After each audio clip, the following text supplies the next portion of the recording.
यह कहानी एक छोटे से गांव की है, जहां अंधेरे के साये में घाटी के कोने में एक पुराने हवेली खड़ी थी।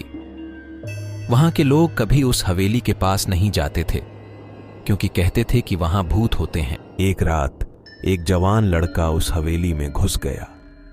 उसने सोचा कि यह सब बेकार की बातें हैं और वह वास्तव में देखना चाहता है कि क्या सच है और क्या झूठ। वहां पहुंचते ही उसने सुना कि हवेली के अंदर से अजीब सी आवाज आ रही है। वह डर के मारे हुए था, लेकिन उसने अपने हौसले को बुलंद किया और हवेली के अंदर की ओर बढ़ा। जब उसने एक कमरे में प्रवेश किया तो वहां एक बड़ा आईना था।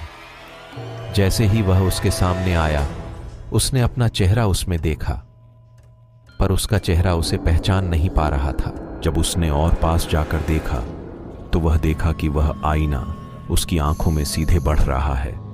उसे आईने में कैद कर लिया है। वह चिल्लाने लगा, लेकिन कोई आवाज नहीं निकल रही थी। वह अंत में भाग निकला, लेकिन वहां से निकलने की कोशिश करते समय उसने देखा कि वह आईना उसके पीछे है, हर जगह।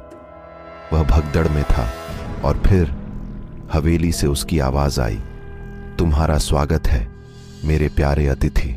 फिर उसकी आवाज गांव की गलियों में गुम हो गई। वह कभी वापस नहीं आया।